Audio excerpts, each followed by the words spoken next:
After traveling through space for more than 6 months and crossing 300 million miles, InSight has reached its destination, the red planet Mars. Welcome to Mission Control at NASA's Jet Propulsion Laboratory. I'm Ye Hill.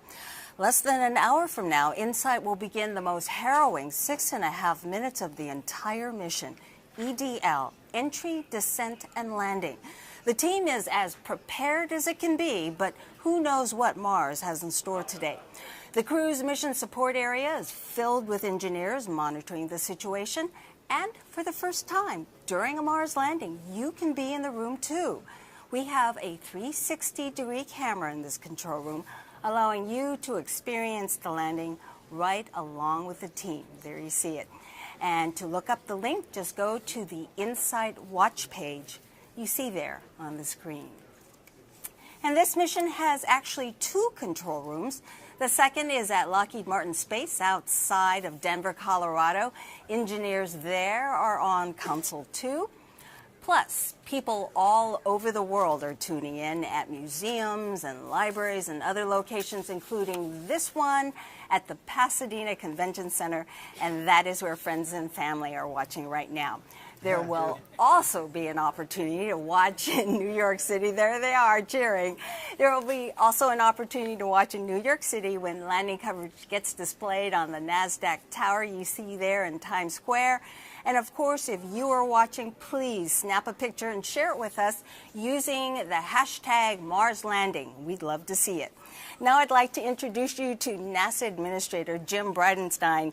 Thank you for coming. Oh, it's my honor. Thank you for having me. We're so excited to have you here. Great to be here. So this is your first Mars landing. It is. In this job. Now, I have witnessed these as, I should say, from the sidelines for many years. This is going to be the 8th time that we have a successful landing on Mars. Everybody knock on wood. That's right. But this is the first time for me to participate as the administrator. So it's Excited? very exciting. Nervous? Very much. Not nervous. Not excited. Nervous. Look at the amazing people here. Yeah. There's no way I could be nervous.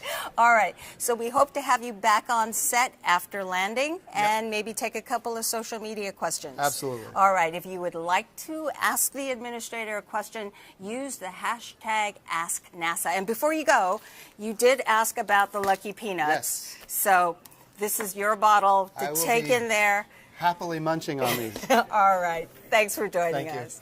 Now let's give you some background. InSight, in short, is short for Interior Exploration using Seismic Investigations, Geodesy, and Heat Transport. It's different from other Mars missions, which all studied the surface. InSight is the first mission to study the interior of the red planet. The basic idea of InSight is to map out the deep structure of Mars. We know a lot about the surface of Mars, we know a lot about its atmosphere, and even about its ionosphere, but we don't know very much about what goes on a mile below the surface, much less 2,000 miles below the surface down to the center. And this will be the first mission that's going to Mars specifically to investigate the deep inside of Mars. We know that the Earth is habitable, we know that Mars is not. There might be something that we find out in terms of the structure of Mars versus the structure of Earth that maybe can help us understand why that is. InSight carries a seismometer which measures the seismic waves that have traveled through Mars from Mars quakes and maps out the deep interior structure of Mars. We're going to also have a heat flow and physical properties probe, which will penetrate into the Mars surface about 5 meters or 16 feet to take the temperature of Mars. And it has a radio science experiment which uses the radio on the spacecraft to measure small variations in the wobble of Mars's pole to understand more about the structure and composition of the core. InSight will be the first mission to pick instruments up off the deck of the lander and place them on the surface of Mars. I like to say that we're playing the claw game on Mars with no joystick. The seismometer needs to be installed in one place and basically not move in order to get the best seismic data. We also have a wind and thermal shield that will then be placed on top of that seismometer to protect it further from the environment. For the heat flow probe, HP cubed, it also needs to sit in one place, take a while to hammer itself down into the ground, and acquire the thermal measurements over a long period of time. InSight is a mission to Mars, but it's much, much more than a Mars mission. In some sense, it's like a time machine. It's measuring the structure of Mars that was put in place 4.5 billion years ago, so we can go back and understand the processes that formed Mars just shortly after it was accreted from the solar nebula. By studying Mars, we'll be able to learn more about Earth, Venus, Mercury, even the Moon, even exoplanets around other stars. Landing on Mars is always difficult. More than half the missions have failed. Our experts in this field are systems engineers for entry, descent, and landing. They speak EDL. Let me introduce you to two in our control room, Christine Soleil, who will be making the mission callouts during landing, and Julie Wirtz-Chen. She is our color commentator who will help explain mission operations. Christine, let's start with you. I understand that there was a final software update and adjustment. What does that mean? That's right. Yesterday we sent the last EDL software parameter update to the spacecraft's computer. This update told the spacecraft exactly when it will hit the top of the atmosphere and also fine-tuned things like when to deploy the parachute. This EDL software is very important because InSight uses this software to perform entry, descent, and landing completely on its own. Mars is so far away from Earth that when a command is sent from Earth, it takes about 8 minutes for it to reach the spacecraft. Entry, descent, and landing from start to finish is less than 8 minutes long, so InSight has to do this all by itself. All right, its fate is sealed. Now I understand that the team is about to do a readiness poll. Julie, can you fill us in on that? Sure, so that's going to be a poll between our EDL communications engineer and several of the different orbiters and antennas that we have here on Earth. So we have Marco listening in on us, and MRO, which is Mars Reconnaissance Orbiter, will be listening to our data and recording it for us. And then the radio science engineers will be eavesdropping in on our signal from all the way back here on Earth. And Sandy, our EDL communications engineer, will be checking in with them, making sure that they're all ready to go, ready to support us in just a little, under an hour to land on Mars. All right, so we're standing by for that Yep. readiness poll. And I understand that the peanuts are going to be passed in there pretty soon? I believe that's the idea. Yeah, we'll be passing around the peanuts very soon after that. For those of you who don't know, the JPL peanuts are a tradition that gives us a little bit of extra luck on our critical events. So if anybody out there wants to join in on peanuts and give us some extra good luck peanut vibe, we'd love to have it. Well, there's a story behind that way back when in the early days of JPL, there were several missions, and there were 6 Ranger missions to the moon that failed. Yep. But then with Ranger 7, somebody passed around peanuts. Yeah, and it worked, and you don't mess with what works. So Absolutely. It's not a superstition, it's a tradition. We just give ourselves that little bit of extra luck. All right. So if you have peanuts at home, please have some. That's right. All right. That's right. Thanks, Julie. Thanks. NASA has had 7 successful Mars landings, but the EDL team never, ever becomes overconfident. JPL Chief Engineer Rob Manning says things have to work just right during 6.5 critical minutes. Although we've done it before, landing on Mars is hard, and this mission is no different. The process to get from the top of the atmosphere of Mars to the surface, we call entry, descent, and landing, or EDL. It takes thousands of steps to go from the top of the atmosphere to the surface, and each one of them has to work perfectly to be a successful mission.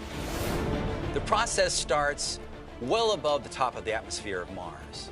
The cruise stage faces the sun. It also has its radio antenna, which faces Earth. But now we don't need the cruise stage. Its job is done. The next step, just 7 minutes before arriving to the top of the Mars atmosphere, is to separate the cruise stage. Before you hit the top of the atmosphere, though, the space capsule has to orient itself so that the heat shield is precisely facing the atmosphere. Now the fun begins.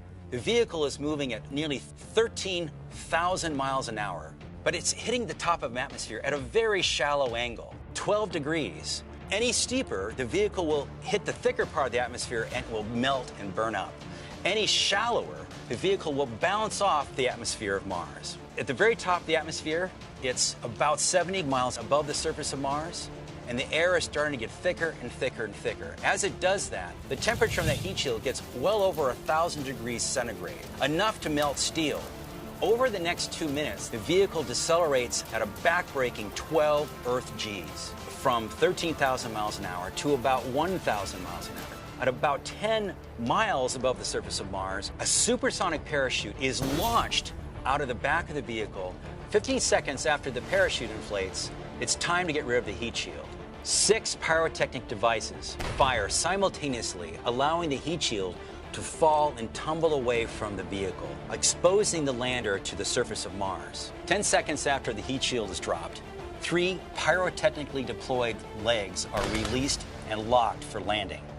About a minute later, the landing radar is turned on, sending pulses toward the surface of Mars as the vehicle starts to try to measure how high it is above the surface and how fast it's going. At about a mile above the surface of Mars, the lander falls away from the back shell and lights its engines. And very quickly, the vehicle must rotate out of the way so that the parachute and the back shell doesn't come down to hit it. The last thing that has to happen is that on the moment of contact, the engines have to shut down immediately. If they don't, the vehicle will tip over. So if all the steps of entry, descent, and landing happen perfectly and we are safely on the surface of Mars, we'll be ready to do some exciting new science.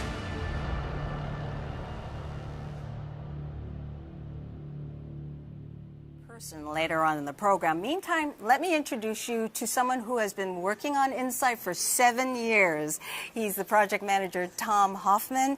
7 years, and today's the day. That's right, 7 years, but we're just a little over 40 minutes now, and we're going to be on the surface. It's going to be awesome. Really exciting All stuff. worth it. All right, so let's talk about InSight. It's using tried and true technology. It's based on Phoenix. This time, there's a bigger challenge with communication, correct? Normally, we have an orbiter that can give us bent pipe communications, but it's different this time. That's right. Most of the time when we've landed recently, we've had Mars Odyssey, which can do bent pipe communications, and so we get real-time data as we go through EDL, and we've come to expect that, and actually we really, really want that. In this case, our primary technology, primary orbiter is Mars Reconnaissance Orbiter.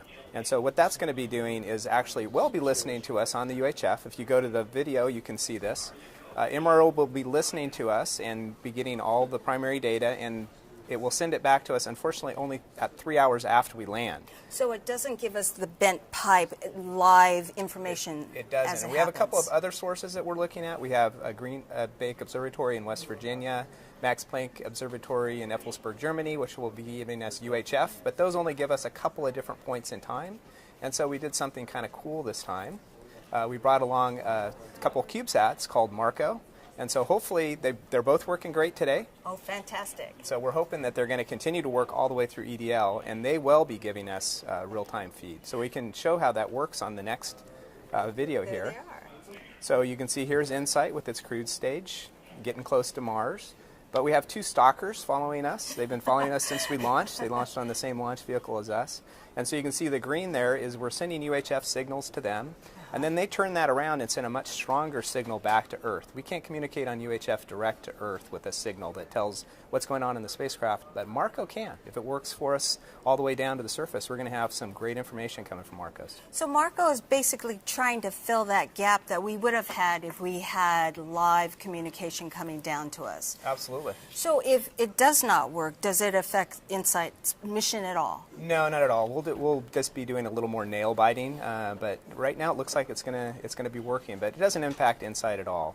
And we have one final way that we're going to know that we've got successfully to the ground, which is the spacecraft will phone home. Okay. Once it gets down to the ground, it'll have gone 7 months through cruise, 7.5 minutes of tear, and it's going to call back and say, hey, I'm on the surface, I'm feeling pretty good, everything looks good so far.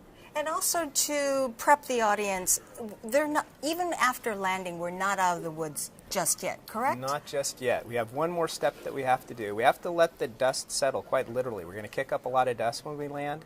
We need to let that dust settle before we want to unfurl our solar rays. We're 100% solar powered, So it's very important that we get those out. Unfortunately, both MRO and Marco will be out of view by the time that we have those completely unfurled. And so we're going to have to wait 5.5 hours until Odyssey comes by and tells us that, yes, indeed, our solar arrays are out. So we'll definitely have a celebration when we get successful landing, but we're going to have to temper that just a little bit and wait about 5.5 hours to know absolutely for sure we're in good shape. So we have immediate knowledge if we have the Marcos. So just to run it through it once again, what's going to happen with EDL? We have the video, the show. How exactly is this all going to play out in 6.5 minutes? And we can roll the video. Okay. Yeah, so you can see here we're attached to the cruise stage. We drop that off, say thank you for the ride to Mars. It burns up in the atmosphere. You can see it gets very hot on our heat shield. We're getting up in some places maybe 3,000 degrees Fahrenheit as we go through this. We're on the heat shield for about 4 minutes. That dissipates about 90% of the energy that we need to dissipate before we get to the surface. Then we pop our parachute. We're going about 850 miles an hour when we pop the parachute. We're on that for about 2 minutes. Then we'll drop off the heat shield. We'll start acquiring the ground with our radar, very much like an F-16 fighter jet radar. The legs will pop out. We'll start descending. We drop for just a second, which is very terrifying for me. Our descent thrusters, we have 12 of them. They're 68-pound thrusters. Start thrusting and dropping us to the ground.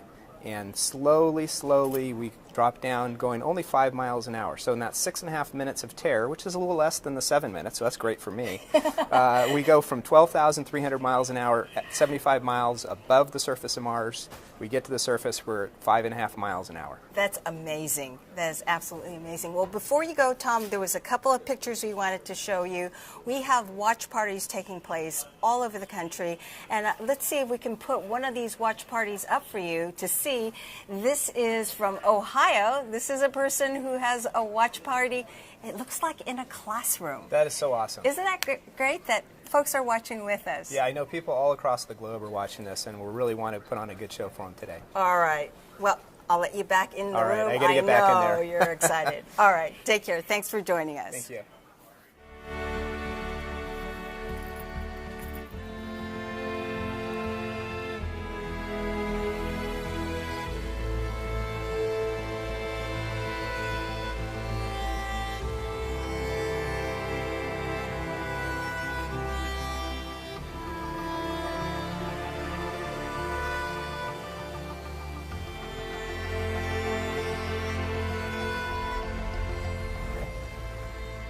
Okay, let's introduce you to the people who built InSight, Lockheed Martin Space outside of Denver. These are the folks who built Viking in 1976 and Mars Phoenix in 2008. The operations team is there, and Lockheed InSight EDL manager Tim Lynn is standing by. Tim, what's going on in there? Team's getting really excited. We're just about ready. We're, about a half an hour from entry and the start of entry, descent, and landing. So the team is really excited, focused, but also very excited about the upcoming successful entry, descent, and landing we're getting close to. Well, we talked about the fact that InSight is based on tried and true technology. It's based on Phoenix, but you've had to make a couple of changes for InSight. What were they? Yeah, so obviously, as you said, we leveraged Phoenix a lot. There was a lot of great things that we're able to take from the Phoenix mission, but InSight is a unique mission. It's landing towards the equator of Mars, and a number of things are different. Where we're landing, we're about 1.5 kilometers higher in altitude. In addition, and so what that's required us to do is actually come in a little bit more shallow. In addition, we're a little bit heavier than Phoenix was, so we've had to increase some of the strength of some of the lander itself. So the parachute, we have had to increase the strength. We actually deploy the parachute a little bit higher because of some of the differences in our entry timeline. And because of when we're landing towards the end of dust season, so we also have actually increased the thickness of the heat shield. So we're about 1/4 inch thicker on our heat shield to accommodate that potential sandblasting that we could see when we actually do our entry, descent, and landing. So a number of things we've changed, but we've obviously leveraged a lot from the very successful Phoenix mission as well. That's fantastic. So you were able to kind of customize it, because there were some concerns earlier on that there was a dust storm taking place. It was dust storm season. That's right. In fact, we've had a lot of great support from our orbiting assets, MRO and Odyssey, a couple of spacecraft that we've partnered with JPL and that were built here at Lockheed Martin. They've actually provided a lot of great insight into the weather on Mars, any dust storms that are potentially happening on Mars. And as of today, and actually the last couple of weeks, it's been great on the surface of Mars. We're anticipating a very nominal, very seasonal weather in terms of both density, atmosphere, as well as temperature, and dust storms appear to be very benign. So we're very optimistic it's going to be a great day for landing on the surface of Mars. All right. That's great news. Thanks, Tim, and I know your team is getting excited over there just as much as we are. Take care. Absolutely. Yeah, thanks a lot. Okay. The time now is 11:21. It's about 20 minutes. The tension is building in both control rooms. It's about 20 minutes before cruise stage separation. It's not too far off. Cruise stage separation is expected at about 40 minutes past the hour, so we are indeed getting close. So where is InSight going to Mars? It's a place called Elysium Planitia. Planitia is Latin for flat. Elysium is ancient Greek for afterlife paradise. It's located near the equator, north of Gale Crater, not too far from Curiosity rover. The team calls it the biggest parking lot on Mars. It's a place that's safe, got plenty of sunshine, that will power solar instruments to study the interior of Mars. What's inside Mars? We know a lot about what's inside Earth. But at Mars, we've only just scratched the surface. To learn how Mars formed, we have to study its deep interior. NASA's InSight lander was designed to do just that, by taking the planet's vital signs. Listening for its pulse or seismic activity, including any Mars quakes. Taking its temperature to see how much heat is flowing out from deep inside. And checking its reflexes to see how much the planet wobbles as it whips around the sun. These all provide clues to what the planet is really like inside. So what's inside Mars? InSight can help us find out by giving Mars its first thorough checkup since it formed 4.5 billion years ago. The more we learn, the better we'll understand all the rocky planets and the history of our solar system. Joining us now is Bruce Bennard, the principal investigator of Mars InSight. InSight is a mission to Mars, but we keep hearing again and again it's more than a mission to Mars. That's right, Gay. I mean, we're going to Mars obviously to study the Martian interior and to map out the divisions inside Mars, but we want to use that information to understand more about the solar system as a whole and how rocky planets form.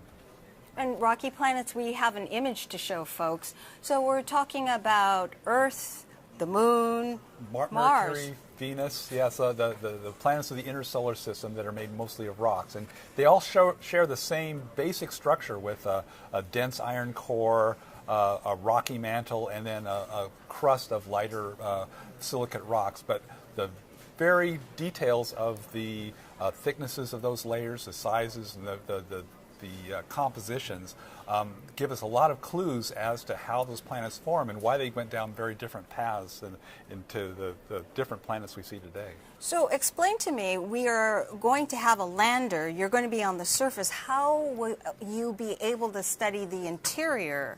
Well, we use what are called geophysical instruments. They use the principles of physics to actually see through the rocks. I mean, we're using seismic waves, it's the same way you might use a flash bulb to take pictures of something. We're using Mars quakes, which send out vibrational waves through the planet.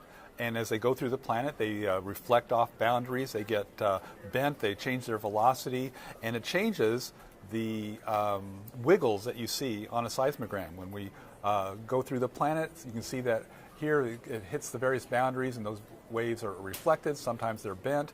It becomes a pretty complicated pattern, but scientifically we've learned over the last 100 years how to interpret the code of the signal as it comes back up to the surface, and the seismometers pick up that signal and then turn it into data that we can use on Earth to understand, what the 3D structure is of the planet. So normally you use 3 seismometers. In this case, you're bringing SEIS. That's 1. How are you going to be able to get that information using 1? Well, we had to get kind of clever because on the Earth, usually you have plenty of seismometers. You can use multiple seismometers to triangulate in on where the earthquake is. On Mars, we're going to do something a little bit different. We're going to use not only the P and the S waves that you may have heard about, but we're using the surface waves. And here you can see the surface waves kind of moving out from Marsquake, and as it passes over the InSight lander, you can see the seismogram up there in the upper left-hand corner where you have the wiggles. Now, those waves keep on going around the planet, and because Mars is not so large, they still have a fair amount of amplitude. They haven't gotten completely damped out by the time it's gone all the way around the planet, passes over the spacecraft again, and finally, even the wave that went the other way around the planet comes across and hits us yet a third time. And so we have extra information over just the P and the S wave. We have these surface wave arrivals that we can use to pinpoint the distance from the Marsquake to our lander. And then we use something called polarization analysis to figure out which direction the waves are coming from. And by doing that, we can do the same thing that we can do with 3 stations on the Earth, just using the P and the S waves. And very quickly, there is still another instrument built by DLR that's also being carried up by InSight. Can you talk a little bit about that? Yeah, that's our heat flow probe, and it's a pretty cool instrument that uses a mechanical mole, we call it, to burrow its way down into the surface. It has a motor with that winds up a hammer, and it knocks itself down just a few millimeters at a time. But we do that 20 or 30,000 hammer strokes, and it gets us down. We hope to get down to be about 16 feet below the surface. And once we get down there, we're actually measuring the heat coming out of the planet by measuring the temperature along the cable as it comes up to the surface, and looking at how that temperature increases as we go down, and extrapolate that deep into the planet to understand how much energy there is inside the planet to drive the geology and to drive volcanism, Marsquakes, all kinds of activity. It's amazing how much you'll be able to learn from the surface about the interior. That's right. I think it is amazing, and it's been something that I've been working on for my whole professional career, and it's just, I find it fascinating. But all right, we'll talk about that. Thanks, okay. Bruce. Bruce first thought of a mission like this, as he mentions, 40 years ago when he was a graduate student. The rest of the team hasn't waited quite that long, but this is a big moment for them too. Recently, we sat down with a few of the members and asked them what is it going to be like as we get close to landing. It's a very difficult thing to do, and everything has to go perfectly.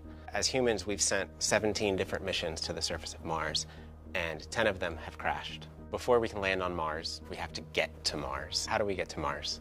The main responsibility of the navigation team is to ensure that the spacecraft is delivered to the right point at the top of the Martian atmosphere. The target location is about 12 kilometers in size. Our accuracy is comparable to shooting a basketball from Staples Center in downtown LA and hitting nothing but net in a basketball hoop in New York City that is moving at a speed of about 2 feet per second and is spinning about its axis. The landing site, we have an ellipse that's pretty big. It's about 60 miles long. We could land anywhere in that ellipse. There's a chance that we could land right on a rock, and we don't really have any control over that, so that's what makes me nervous. We've tested the radar by flying it on a helicopter. We've tested pieces of the heat shield by putting them in an arc jet facility. We've tested the parachute by testing it in a wind tunnel. And putting all that together in a very tightly controlled sequence where every single thing has to go right, we've never tested that. And the first time it's going to happen is once you deliver us to Mars.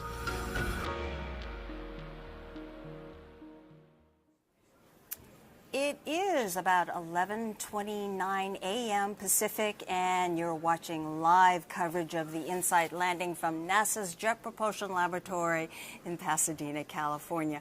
We are about a half hour away from landing, and people all over the world are watching. Take a look at a map that we have for you. We can show you right now. This is a watch in person map where people have watch parties all over the world, all over the United States, in Paris, in Berlin, even off the coast of Madagascar. And folks in the Big Apple will also be watching today. The NASDAQ tower will switch over to landing coverage for about an hour. That means people in Times Square can watch too. And later today, NASA will have the honor of ringing the closing bell, and that will be a little over an hour from now. And if you are watching, take a picture and send it to us using hashtag Mars Landing. Here is one. I believe it is from the California Science Center in Los Angeles, and I am told Mayor Eric Garcetti will be visiting later today. Things are getting more active for the team now. Let's check back in with Julie Wurtschen in the control room. What's going on, Julie? We've heard from MRO a couple of times. That's Mars Reconnaissance Orbiter. They are doing their slew. They're ready to support us. They're doing great. And we heard from both Marcos, Marco A and B, that they're out there. We've got telemetry lock with them from the ground stations here. So they're doing great. And everybody's ready to go. So we're pretty excited. Fantastic. We will check back in with Julie in a moment. Meantime, this is a good time to tell you a little bit more about that technology experiment we've been talking about, Marco. As we mentioned earlier, InSight does not have an orbiter in position to send EDL data back live. So the CubeSats hope to fill that gap. Here's how they'll work. Communicating between Mars and Earth requires a complicated choreography, with everything in the right place at the right time. Sometimes hours can pass before information is relayed from one planet to the other. That's why when NASA's Mars InSight lander launches this year, the rocket will carry 2 tiny satellites on a technology test of their own. Meet Mars Cube 1, Marco, NASA's first CubeSat mission to deep space. These briefcase-sized satellites will travel separately from the InSight lander while they test out new miniaturized technologies.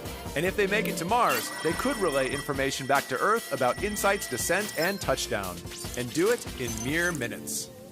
Although this fast communication isn't crucial to the success of the InSight lander, this CubeSat test could change the way future spacecraft phone home.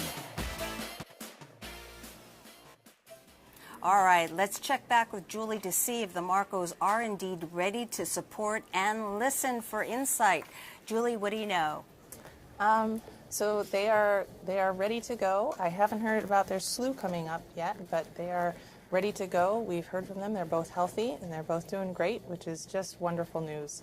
So I think they should be doing a slew in just a minute. Actually, yeah, I think they should be doing a slew in just a minute. We'll stand by and listen then.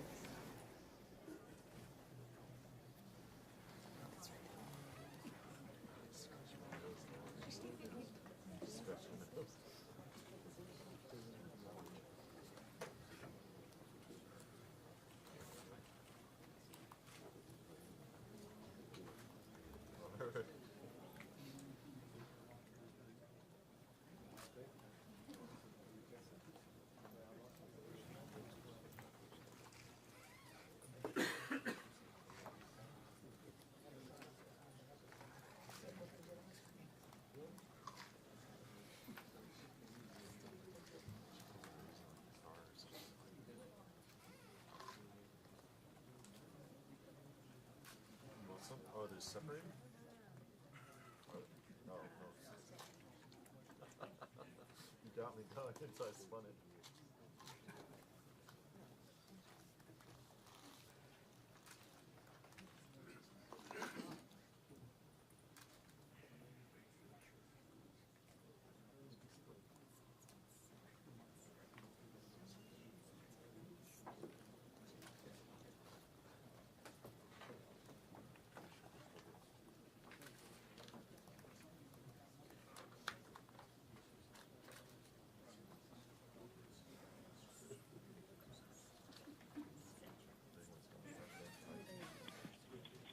All stations, this systems, we can confirm we are entry minus 20 minutes. EDL nav 2 has been initiated.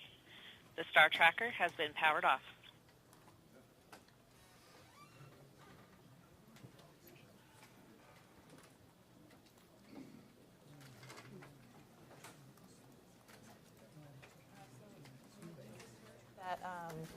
The nav2 software has been initiated. So when we're in cruise, we use a star tracker in a similar manner to how sailors navigated years ago. We look at the stars and get our relative position from them. And we use a star tracker for that. And now that we're close enough to Mars, we don't need that anymore. So we're going to transition to what's called Nav2 software, and that lets us basically just use velocity and acceleration from this point on, so we don't need the star tracker anymore. Marco, clarify. Slew to inertial or started bent pipe? Slew to appropriate attitude for bent pipe. Bent pipe mode will be entered shortly. Okay, thank you very much. And that was obviously our confirmation of the slew for Marco, so that's great news. Fantastic. So I was saying before that the Nav2 software will propagate from here on out, and we'll use velocity and acceleration. So we have powered off our star tracker, and we're on our Nav2 software, and everything's looking great. Okay. Thanks, Julie. Thanks. All right, the cruise stage separation is just about 4 minutes away, and Rob Manning joins us now. Rob is the chief engineer here at JPL and an absolute veteran of Mars landings. We're going to play a little video for you right now. You haven't seen it yet, but we'll roll it. Let's go ahead. This is Lander is still alive. 14 reports carrier lock at that day, Rob. There you are. You were the phase lead. You were sitting up front. Yeah. That's what I look like when it's successful. Yes. I hate to see what it would be like if I wasn't successful. But talk about that. What is EDL like? Why is it so hard? Well, it's many years of work by many, many people who struggle to put all the pieces together, and particularly because we can't really test entry, descent, and landing on this planet. It's much more complicated. Mars has a lower atmosphere, thinner atmosphere, less gravity. You just can't put the pieces. So imagine you had a big Broadway production, but you couldn't really do the show until all the audience shows up. So that's what it feels like. So you never really know if you've really done it right. Well, we've done it 7 times. Can we say that, hey, piece of cake, we know what we're doing? No, I don't think so. I mean, we get better at it. There's no doubt. We've learned for both the successes and our own failures, including failures of other missions outside of this country. So those pieces come together in our mind's eye. We try to put what we learn together and just do the best we can. And if we don't succeed, we will learn, because we are collecting data on the way down. If something bad happens today, we'll be able to take what we learned. Even though we may fall on the ground after getting kicked off the horse, we'll get back up, brush ourselves off, figure out what we did wrong, and get back on the horse. Well, there's a lot of uncertainty. Just very quickly, give us some possible scenarios of what could happen during EDL today, especially during communications. Well, the great news about having communications, there's almost anything that go wrong. There's a very good chance we'll figure it out. But things like, the parachute has to go right. We know you don't open parachutes on Earth going Mach 1.5 times the speed of sound. You just don't do that. You don't need to on this planet. But we have to, because if we waited any longer, we'd be on the ground. The very complicated radar system has to work from outer space all the way to the ground and look for the ground. What if it locked up on the heat shield? Well, we've tried to avoid that problem. We fixed that problem, we think, to prevent that from happening. But what if we got it wrong? Things like that could happen, and our vehicle could have things bad happen. But we've worked hard to prevent them. So at this time, we expect we're getting that close. the We're going to go to the control room for cruise stage separation, Rob. Okay. Thank you, MRO.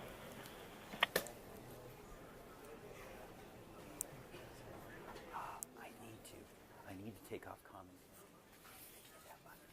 Yeah, yes.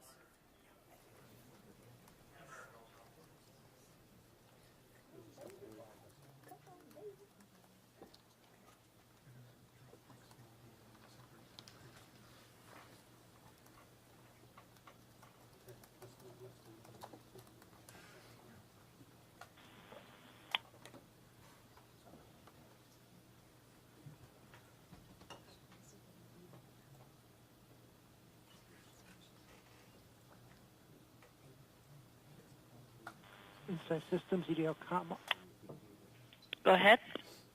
on InSight cord. At this time, MRO will have loaded their electrosequences. Marco is expecting carrier lock at any time. Marco B is reported there in bent pipe. Still waiting on A. Copy that. Thank you.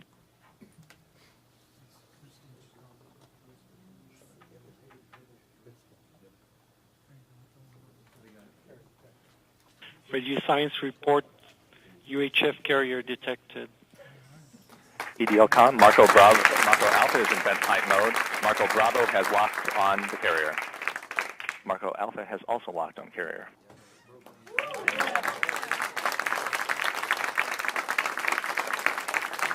Systems ACE on InSight Cord. As expected, the DSN has LOS for InSight Expand. Copy that. Thank you.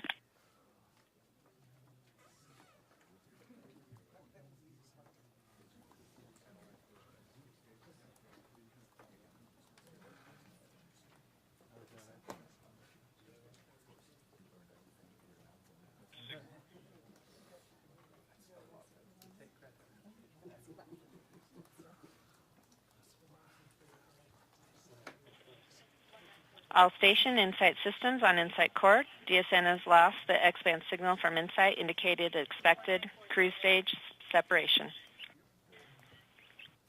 Standing by for UHF signal acquisition via Marco or Radio Science.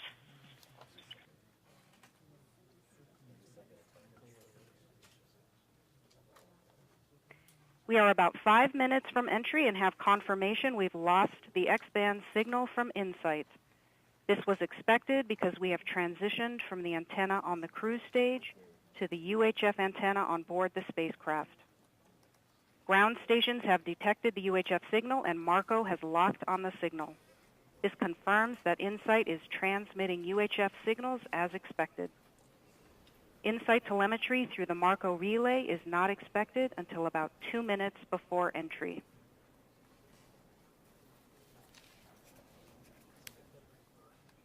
So, Rob, that was exactly what we were hoping to hear, that Yes. the Marcos are The vehicle working. has also performed the turn to entry maneuver. The vehicle is turning away from a sun-pointing attitude and oriented itself to enter the Martian atmosphere. This is a big first step. Getting the cruise stage separated. It's now, after the vehicle turns itself to the right orientation, the cruise stage is now going to be get further and further away until it's about 3 or 4 football fields away, and will burn up in parallel as the vehicle enters Mars. And Christine mentioned turn to entry. What does that mean? Well, it's because the cruise stage has to be pushed off to one side, like this. The rest of the vehicle has to turn to face the atmosphere and to be dead nuts on as it hits the top of the atmosphere. So this is taking all the heat coming into the atmosphere. Exactly. It'll be both provide a source of drag, but also thermal protection because it gets over 1,500 degrees Celsius on the top on this heat shield. Very, very hot. But on the inside of the heat shield, it's maybe only a fraction of a few degrees above room temperature. So it's a wonderful protective device to keep our lander safe. All right. So the next thing we're standing by for is entry. Getting to the top of the atmosphere, gradually slowing down. Right now, the vehicle's just now beginning to. Very soon, we'll be beginning to feel the atmosphere touching it. Actually, entry is above the atmosphere slightly, so it's really not until a few. Half a minute or so after entry before we start really detecting the fact that that atmosphere is slowing us down. All right, we'll be standing by. Yes, exciting.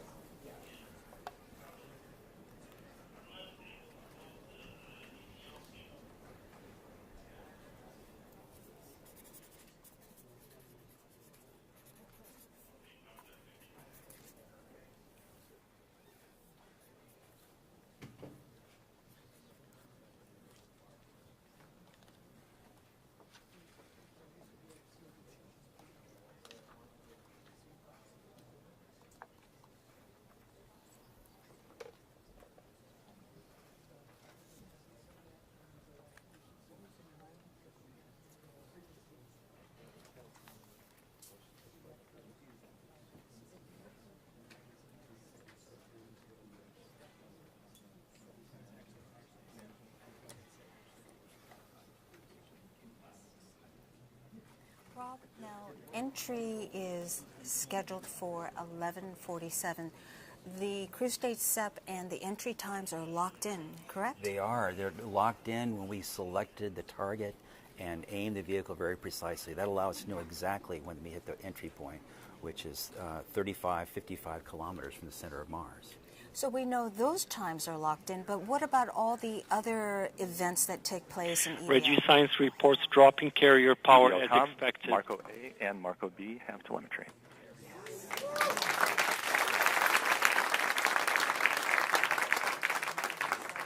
Just heard, both Marcos have telemetry. They are doing their job. These small CubeSats are relaying ones and zeros with a few seconds lag from the vehicle up to these two vehicles, and they forward them back to Earth to the Deep Space Network using X-band antennas. And keep in mind, this was all an experiment. We weren't sure that this was going to work, but we had this need that we didn't have live communication in this particular mission. Well, we don't really need communications. We don't need their information, except if something went wrong. We would very much like to get the data right now. We have other spacecraft. We are now receiving InSight telemetry via the Marco relay. It's flowing into this space. This is fabulous. That means the team now can watch the data flowing onto their screens as if they're commuting directly This from the data will vehicle. provide detailed information about the state of the spacecraft throughout EDL.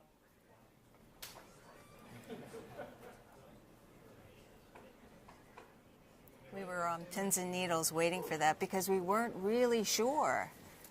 This is wonderful news.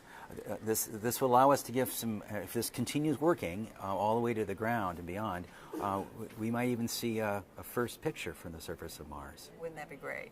Very soon. Atmospheric entry on my mark. 3, 2, 1, mark. Here we go. So in a few seconds, the vehicle will start sensing the atmosphere. I said 22 kilometers from the center of Mars, and it's going to start to slow down very, very slowly at first, but then faster and faster and faster till it reaches about 7 Gs. I made that mistake on the video. It's actually 7 Gs, not 12. And so but we'll still very, very quickly slow down, and from 15. In approximately 1 minute, InSight is expected to reach its maximum heating rate. Oh, yes. Plasma blackout is possible during peak heating and could cause a temporary dropout of telemetry. This could last for as long as 2 minutes. Yeah, the gas that comes off the heat shield as it's slowing down, it looks like a meteor if you're on Mars watching the streak go by. That brightness of gas does interfere with the radio reception. And so it's possible that Marco will lose that signal while it's going through this very hot entry. But not to be alarmed. Not to be alarmed. It's part of the design. We completely expect it. Radio Science reports plasma blackout as expected. Okay. Oh, wow.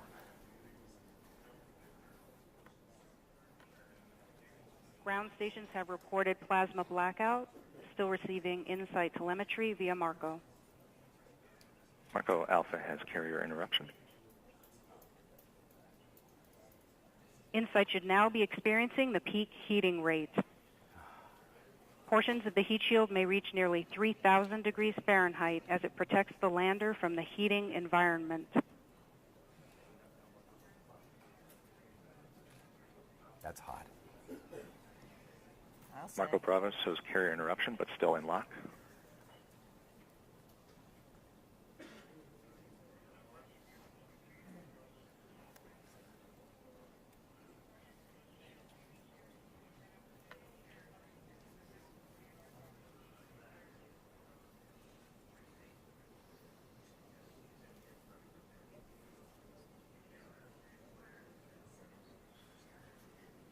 InSight has passed through peak deceleration. Telemetry shows the spacecraft saw about 8 Gs. Marco Alpha and Marco Bravo maintain lock. Radio Science reports carrier detected. So, several different communications coming in. InSight is now traveling at a velocity of 2,000 meters per second. Seems to have passed this very critical point of peak heating and peak deceleration. next big step is parachute inflation. And you can see that on our timeline on the bottom of the screen. The next event is parachute deploy. InSight is now traveling at 1,000 meters per second. Very close. Once InSight slows to about 400 meters per second, it will deploy its 12-meter diameter supersonic parachute. The parachute will deploy nominally at about Mach 1.7.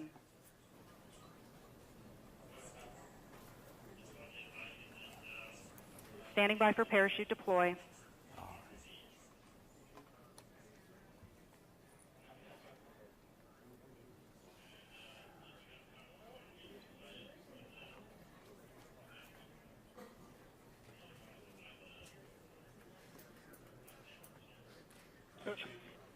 Radio science reports sudden change in Doppler.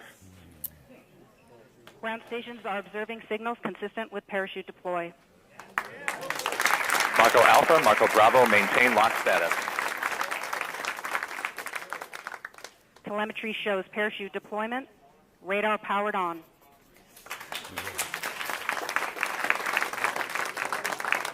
Heat shield separation commanded.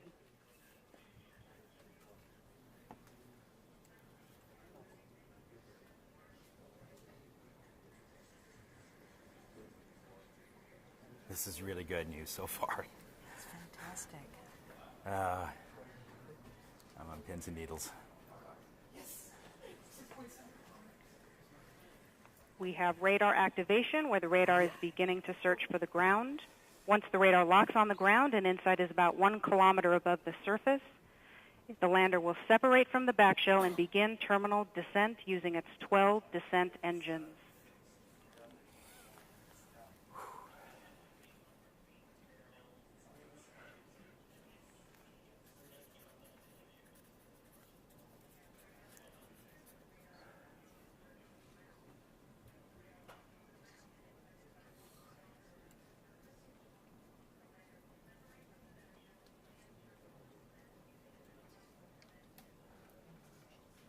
Altitude convergence, the radar has locked on the ground.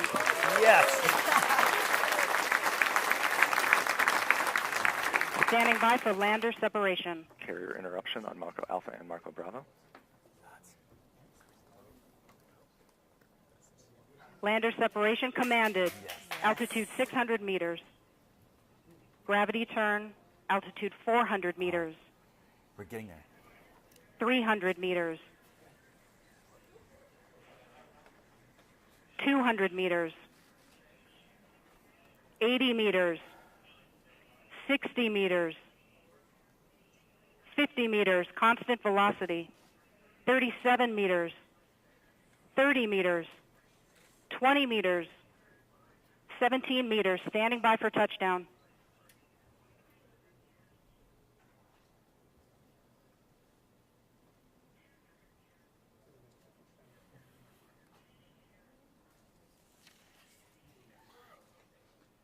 Touchdown confirmed. InSight is on the tip of the bars.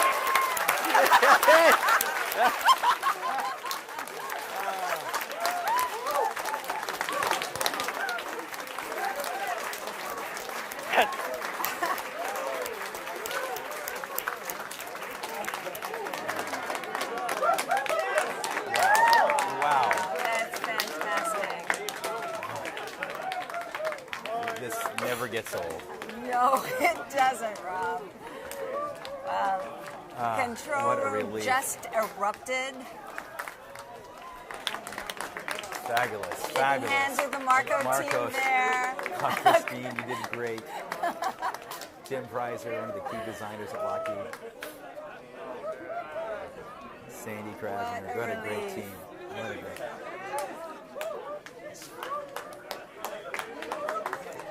This is really fabulous. Fantastic news.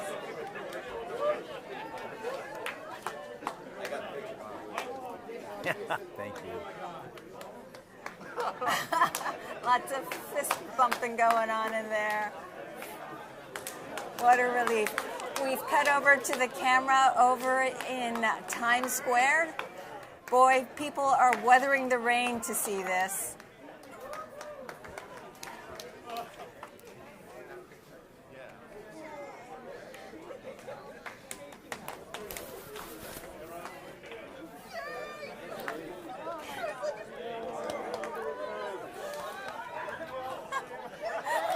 They can't help.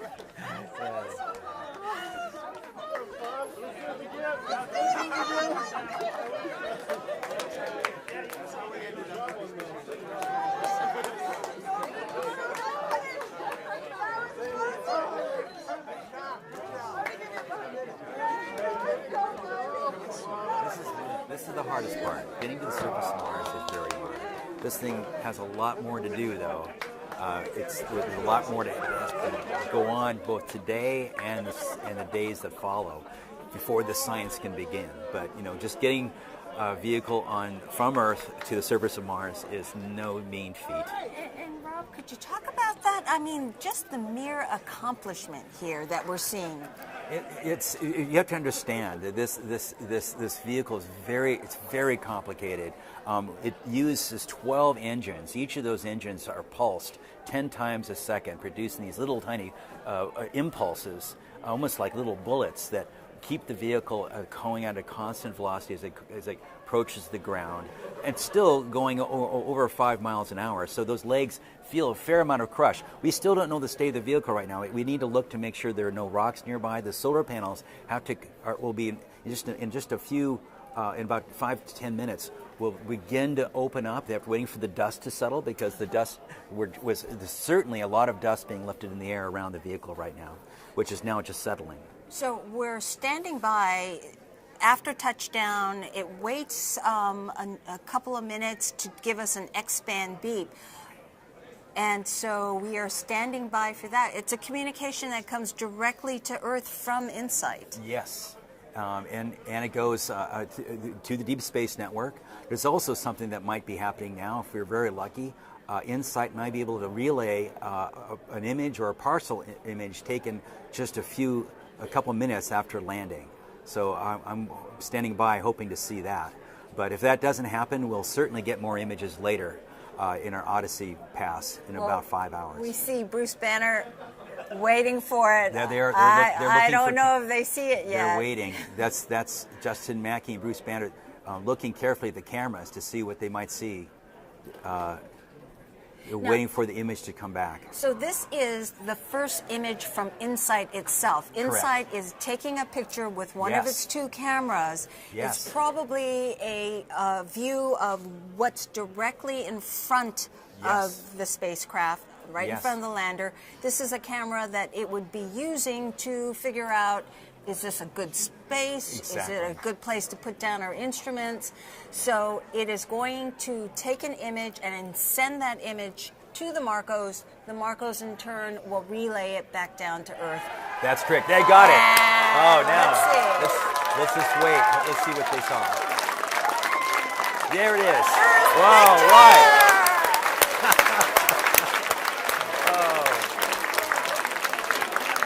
Looks like a great place.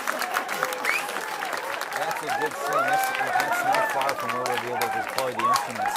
So it's great. I don't see a lot of.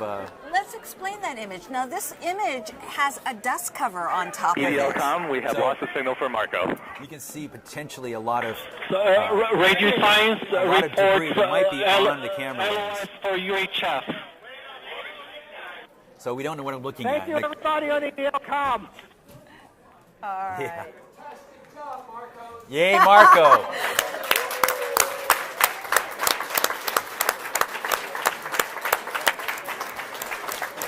Congratulations. Meantime, there it is. You can see a better view. You can see that really is debris. And there's the horizon back there, the bluish sky. That's part of the lander deck on the front left. I can't take out, but it looks like there's not a lot of rocks in the field of view. But those dots you see there are very likely to be dust particles on the lens, the dust cover, which will be removed. And we'll get another shot Yes. later on. Yes. Pretty and a better, amazing. clearer view after the dust cover is removed. So InSight's, CubeSat's relay communications job is done. They're now flying on. They're now taking pictures back toward Mars. Hopefully, MRO, which flew overhead, might have been lucky enough to capture the descent of this InSight lander under its parachute. While this was going on, MRO was flying overhead, recording the data also monitoring the transactions and recording every bit of signal it could, but it also had the ability to take a picture, and maybe like we did with both Phoenix and later for Curiosity rover, we might be able to see the parachute inflated as well. That would be fantastic. We are standing by now for that X-band beep. Yes. InSight phoning home saying, I'm here and I'm okay.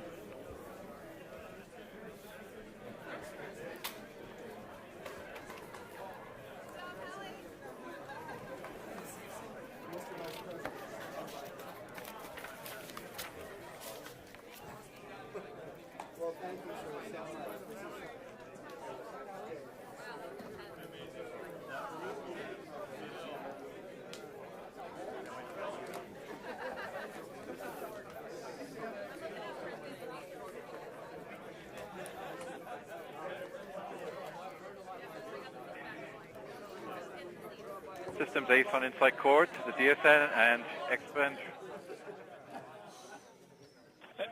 Radio Science reports X-band carrier detected. The DSN and X-band Radio Science have acquired the X-band touchdown signal from InSight.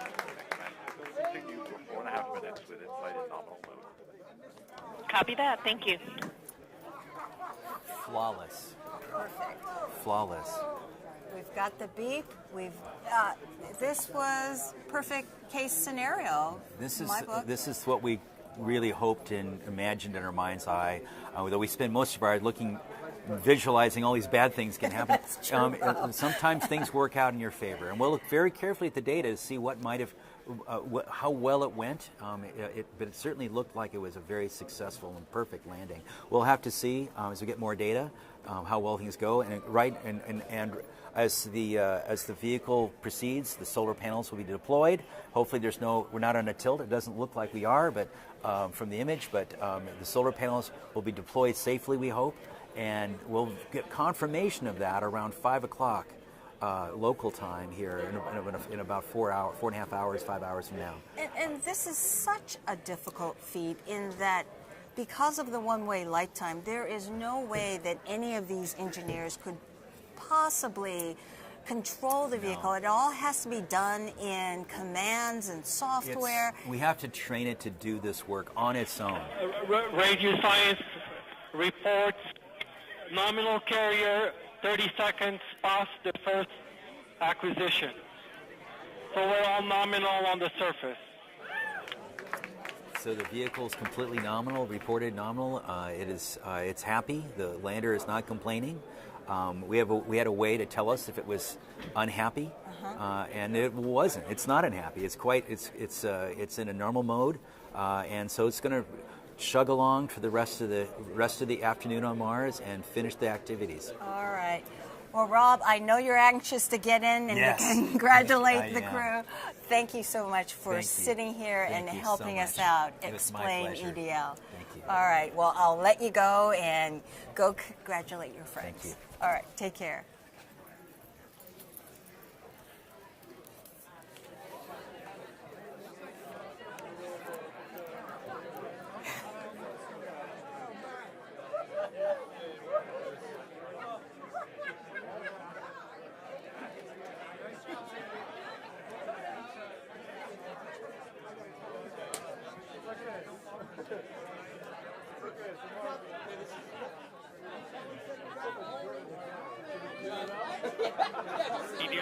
MRO Electra on InSight Ops. Opto loop recording completed at 20:04:34.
All right, as we had promised, we said we'd bring back the administrator to get your take on what was it like to be in that control room. Jim, what was it like? Well, I'll tell you, it was intense, and you could feel the emotion. It was very, very quiet when it was time to be quiet, and of course very celebratory with every little new piece of information that was received. It's very different being here than watching it on TV, by far, I can tell you that for sure, now that I've experienced both. And then, of course, what's amazing is as soon as it was over, I got a call on my cell phone, and it was the phone number was all zeros. And whenever I get a phone call that's all zeros, it's got to be somebody important. I answered it, and it was the vice president. Oh my gosh! He watched the whole thing. He is absolutely ecstatic about our program. As you're aware, he's the chairman of the National Space Council, and he's been, of course, a keen advocate for what we do. To have him call within seconds of mission success is tremendous. And just so everybody knows, he wants me to say congratulations to everybody here at NASA and all of our international partners and everybody who has contributed to this mission. What an amazing day for NASA.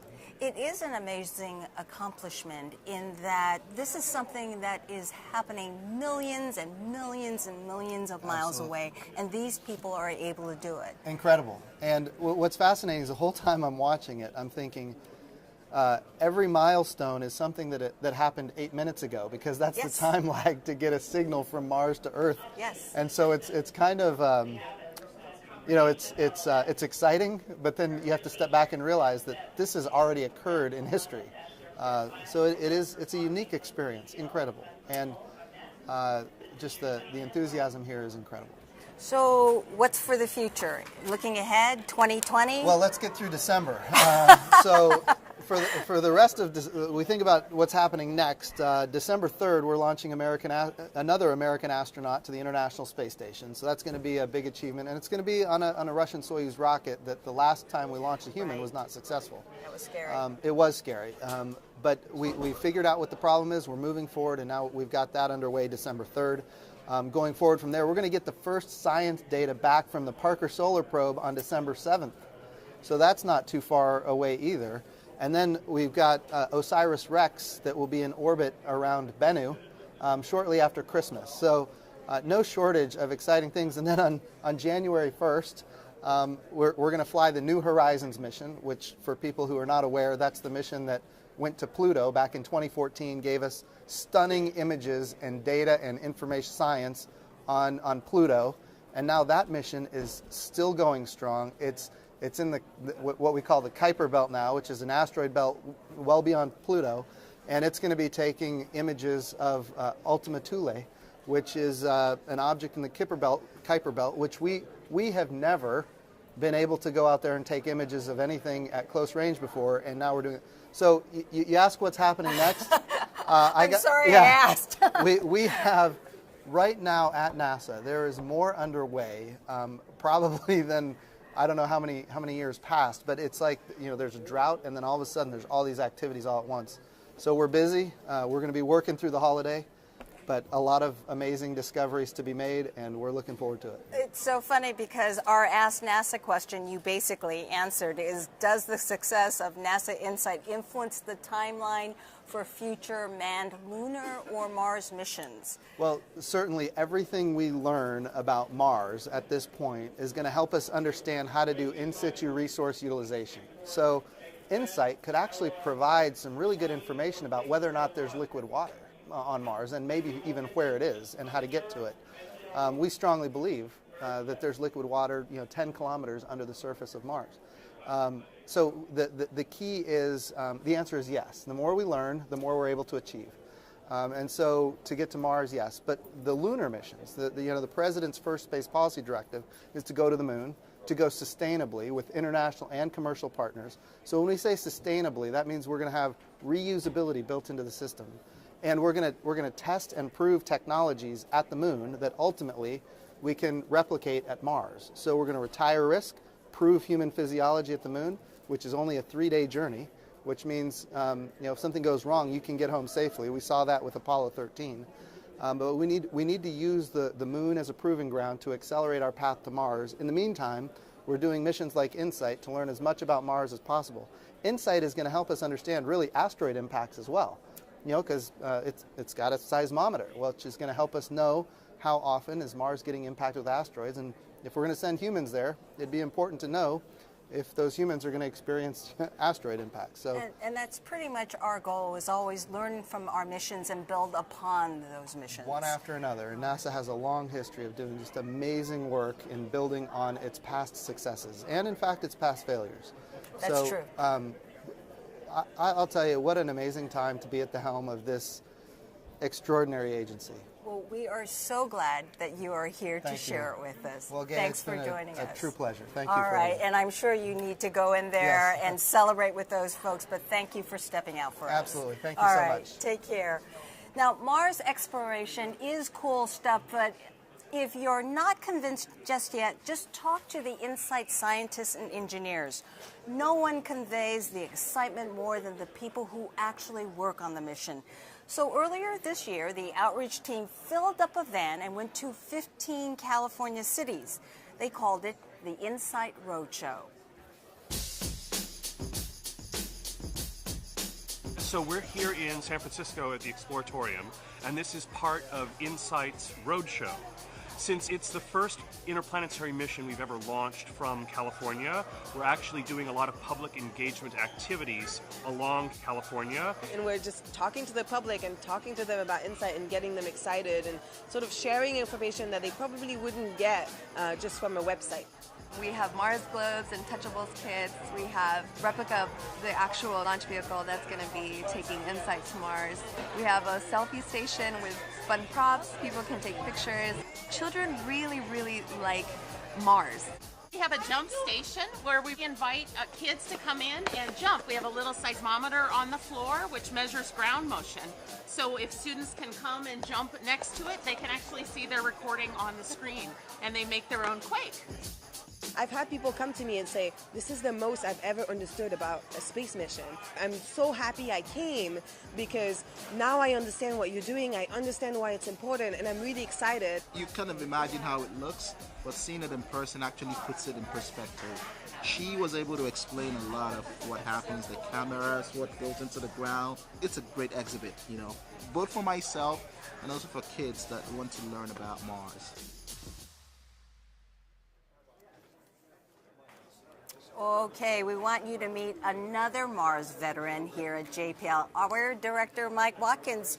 You were a mission manager for Curiosity. Absolutely. I think this is the 5th Mars mission I've worked on, Really? 5th Mars lander. So maybe we're getting the hang of it finally. Does it ever get better? I mean, does it get old? It's always the same? It doesn't. I mean, I think we're just as nervous every time. The whole landing sequence, and it's just such a crazy time, and we can't do anything. It's this feeling of helplessness, right? Because the spacecraft's on its own, and everything we could do, we did a day ago. And so I think you just always have that nervousness. But, we have confidence in the team. We have confidence in the engineers and scientists that they did everything that they could do. And you have to put it in their hands.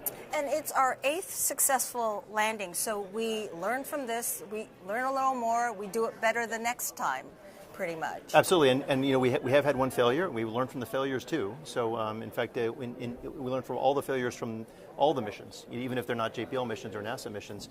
Each one of them tells you a little something, an extra test you should do, an extra thing you should guard against, in the Mars atmosphere or on touchdown. And so we've learned from all of these, and luckily we've recently been very successful. And we're always trying something new. We're always trying to learn something new. We had a situation this time. Odyssey couldn't be in place to give us bent pipe communications. And so Marco came about. The Marco is just an incredible success story. Exactly as you said, we couldn't have Mars Odyssey do the real-time bent pipe for the EDL events. We would have had to wait a couple of hours and have the replay from Mars Reconnaissance Orbiter. So we embarked on this kind of crazy idea to build these 2 little CubeSats. And CubeSats are something that high school kids can build these days, but they go up and they go around the Earth. They go around the Earth. Right. These are the first interplanetary CubeSats. First time we've ever sent CubeSats outside the Earth's orbit. And their sole purpose was to do the relay. So they have this very cool X-band planar flat antenna there, and they relayed the UHF signals in real time for us. And it was just amazing. It's built by a lot of early career folks here at JPL with a little bit of adult supervision. supervision. But no, the engineers, they just did a fantastic job on Marco. It exceeded all of our wildest expectations. They worked perfectly. We built two because we thought maybe one will get there. They both got there. They both worked. It's just a great tribute to the Marco team. You saw them in there. They had their special black shirts. Yes. Just a fantastic thing. And not only did it work for this mission, but I think it opens up the door for more small missions like that. We could actually put cameras on them, we put other instruments on them. They're much less expensive. So there's, I think, a whole new door. We just opened a door to a new class of planetary science, thanks to the Marcos. And so for the CubeSats, they were just made with off-the-shelf parts. Some combination of off-the-shelf parts and some new stuff that we did. We had to build a special radio, of course, because it has to talk to the Deep Space Network. The antennas are a little bit new technology, but a lot of the stuff is pretty standard stuff that you could replicate at much lower cost. So what do you think in terms of the future, that other missions will be carrying their own relays and not having to depend on a bent pipe from a orbiter? They might carry relays. They might actually carry scientific instrumentation. They can do more than just do relay. They can actually take pictures. They could do spectrometry. They could do lots of other stuff that we'd like to do with orbiters. And so there's a chance we could send them to Venus. We could send them to asteroids. We could send them to Mars. I mean, there's lots of stuff we can do, and I think we're just learning the capability of what we can miniaturize and what we can put on these CubeSats. But this is a great, a great first effort. Absolutely. Well, we have one question for you. It's a social media question from George K., age 9, from the UK. How long did it take to plan and build this mission, InSight? Well, that's a great question. So I have two answers to that. Okay. InSight itself, typically our missions take, from the time we start the mission to the time we launch it, it's about 4 to 5 years. In the case of InSight, two things happened, one to our advantage and one not to our advantage. The first is we had a lot of heritage from a mission called Phoenix. So a lot of the design work had already been done because it was done for this mission Phoenix, and even before that for Mars Polar Lander. So a lot of the basic design we kind of inherited for this mission. On the other hand, we had a little bit of bad luck in that the instruments, the seismometer is so unbelievably precise. Is so incredibly accurate and hard to build that we couldn't quite get it ready. So we're doing that in partnership with the French and a lot of other countries in Europe, including the UK and Switzerland and other folks. We couldn't quite get that ready to go for launch. So we had to actually wait 2 years, and took an extra 2 years then because of that. So Mars and the Earth are only lined up to launch about every 26 months, so we had to wait another 26 months. So that took us a little bit longer. Well, speaking of the internationals, that's a perfect segue for where we're going next. Throughout this program, we've been trying to introduce you to the people behind the scenes. And for the InSight mission, it requires that we go beyond our borders. This is truly an international mission. Let me introduce you to Domenico Giardini, a Swiss-Italian scientist who studies earthquakes and Marsquakes. Some of us have been in this mission for 20 years. It's a lifetime project. I'm Domenico Giardini. I'm an Italian living in Switzerland. I work on earthquakes and therefore I will work on Marsquakes. I'm a professor at university. Seismic risk, seismic hazard are my main field of applications. InSight is a mission which is geared to measure the physical parameters that help us to characterize the interior of Mars. There are two main reasons why it's important to do by international cooperation. There is a big motivation coming from all the different parts to complete it, and the community grows much faster and the knowledge grows much faster. The Swiss role in this mission to deliver the electronics for the seismometer, and we will provide daily routine analysis and check if there are seismic events or meteoritic impact on the planet itself. This is what our students will work on, how the planet developed and what is the future, and that has a direct relevance on how we understand about the Earth. It's so interesting. And that partnership goes far beyond individual scientists. Take a look at this. It is a picture of the calibration tool on the deck of the InSight lander. It's what the team uses to calibrate the cameras on Mars. And notice the flags and logos. It's recognition of our international partnerships with the French government space agency, CNES, and also the German Aerospace Center, DLR. And it is my pleasure to welcome SAIS Project Manager Philippe Ledet from CNES and Executive Board Member Hans-Jörg Dietz from DLR. So I can't imagine a better day. Oh, yes. What was your reaction? So I am very enthusiastic and very grateful for all the people of the mission, and also my thoughts are going to the team, the CNES team, and to the science team, to Bruce Bannert and to Philippe Lognonnet. Now we have a marvelous picture of the ground, and now the work to deploy the seismometer is beginning. So a new adventure in the best conditions. Thank you for that. Definitely a new adventure. Hans-Jörg, what's your feeling? The HP Cubed is on that deck. It will be ready to go.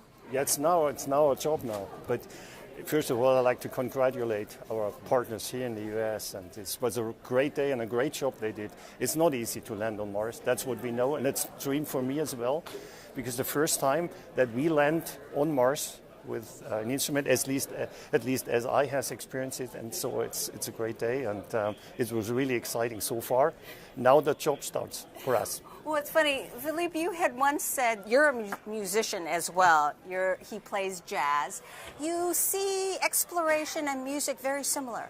Yeah, How's yes, that? very similar, because the human management of all that activity is exactly the same. The technique, it's different. You have a seismometer and you have an orchestra.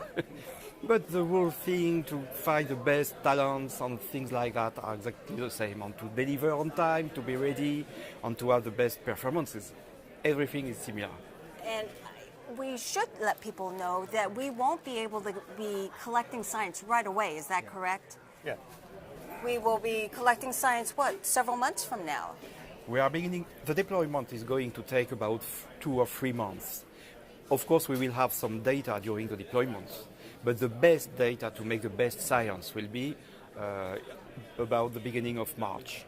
All right. So we prepare now, and we prepare now. Yeah, no, it's the time. Yeah, but it was a great job so far. Also for our team and our teams, all the teams, and as you said, it needs a lot of people to bring it up to Mars and make it a successful mission. Well, I have to say congratulations. Yeah. All right. Thank you. Thanks for joining us. Yeah, thank you. Well, here's another profile now. Meet Ravi Prakash. It's his job to keep InSight healthy on Mars.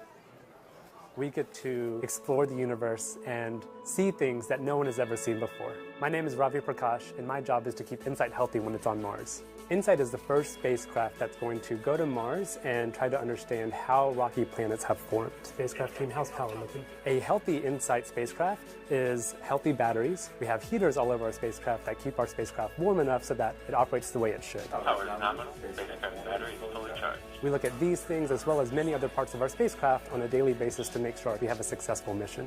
There are thousands of people working on InSight, so the systems engineer is responsible for understanding how changing one part of the spacecraft ripples through the entire system and how that affects all the other parts of the spacecraft.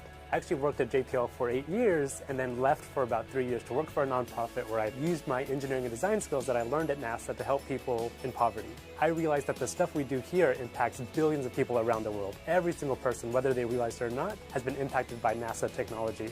We are the next generation of explorers. All right, let's meet Ravi Prakash in person. Ravi is in our sandbox at the JPL In Situ Instrument Laboratory. And wait a minute, Ravi, where did that beard come from? Hi, Gay. Yeah, there were about 10 of us that decided on the day we launched to Mars that we were going to shave and then not shave again for 7 months until we landed on Mars. So I am extra excited that we landed, not only because we have a mission on the surface of Mars, but I have 2 little girls at home that love to pull my beard, and so I can finally put an end to that. All right, so Ravi, help us out. What happens next? Now, clearly, InSight is not out of the woods just yet, correct? You're right. So we have some very important steps ahead of us. The first is that we have to deploy our solar arrays. This is what the spacecraft is doing right now. It's deploying these 2 solar arrays so that we get energy from the sun. This is one of the most important things that we have to do right now. After that, we're going to do a series of checkouts on our spacecraft to make sure that everything survived this harrowing entry, descent, and landing onto Mars. And then once that's complete, after the next few days, we'll start deploying our instruments onto the surface of Mars. So what exactly is involved with the instrument deployment? So this is the first time we're using a robotic arm to put instruments on the surface of Mars. This is a process that will put our seismometer on Mars as well as the heat flow probe. And it ends up taking about 3 months, which sounds like a really long time, but this is because, we have to be very careful and make sure everything happens just the way it needs to. Unlike Earth, we can't send a technician if something goes wrong, and so we just want to get it right the first time. All right, and we, in our interview, just heard that we may be looking at not until March before we get science? That's right. We get some amount of science immediately as far as the environment of Mars. We get wind data, temperature data, magnetometer data. But then once we start getting seismic data, that will be in the March timeframe. All right. And can you explain to me, Ravi, the ISIL, the test bed that you're at? What do you do there? So this is a Martian sandbox. For the past few years, we've had a great team that's been testing, deploying our instruments on a variety of different slopes and rocks. Now that we actually are on Mars, we're going to transform this area to look exactly like the place we landed and test out deploying our instruments one more time before we do it on the real thing. All right. Thanks, Ravi. Congratulations. Thanks so much. Now that InSight is on Mars, it needs some changes. InSight is no longer cruising to Mars, so the team no longer needs the cruise mission support area. In a little while, the team will hand over operations to a new group sitting in another JPL control room. This is the Surface Mission Support Area. It's in another building here at JPL. This is where the team will be operating InSight from here on. So the handover is the final step, and that will take place at about 1 o'clock our time. That's about a half hour away. For us, it's time to say goodbye. Our congratulations to the InSight team, and special thanks to our EDL system engineers, Christine Soleil and Julie Wirtz-Chen. Stand by for a news briefing on NASA TV at 2 p.m. Pacific, 5 p.m. Eastern. And for those of you who want the latest information on InSight and Mars, go to mars.nasa.gov/insight and nasa.gov/Mars. And thank you all who shared pictures on social media. It was wonderful to share this historic event with you. We have some pictures for you that we'll leave you with. Enjoy, and congratulations, InSight.